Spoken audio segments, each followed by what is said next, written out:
Hi, I'm attorney Renee Osipov with Chelle Law, and we assist dentists with employment agreement issues.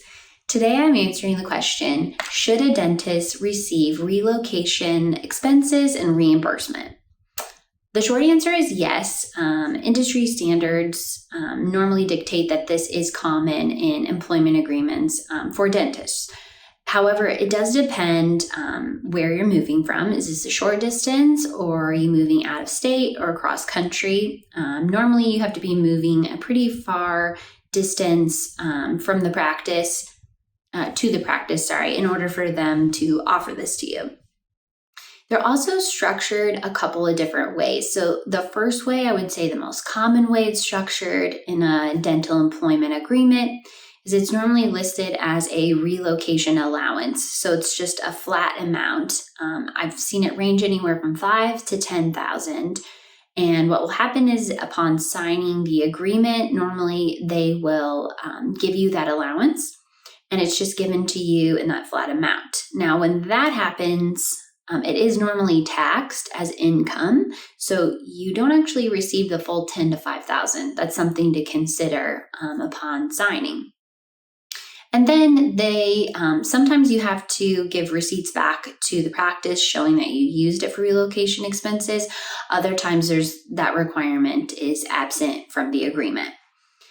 The second way that it's typically structured is that the practice will directly pay the companies for moving expenses. So you will let the practice know what sort of moving company you're going to be using, and then they will reach out and pay them directly.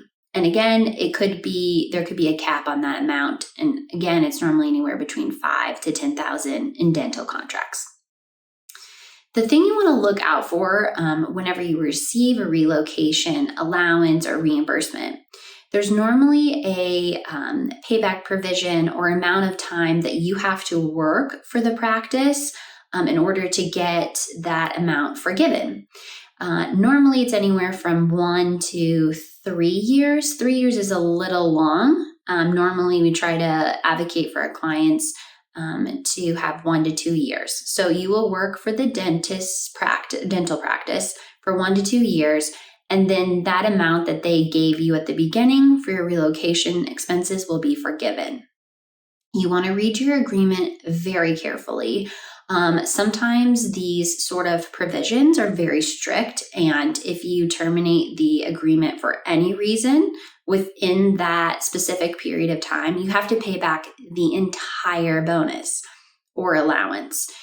And the problem with this is when you receive the bonus, taxes will be taken out of it if it's considered income, but you're actually going to be paying back the full amount. So again, you want to be really careful.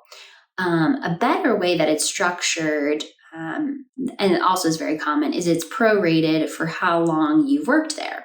So let's just say that the forgiveness period is 2 years and you work for 1 year at the practice and decide to leave.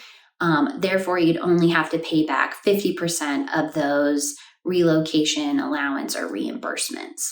So always want to read your employment agreement first. See how those relocation expenses are structured. It is common to be offered one if you're moving to a practice from a long distance.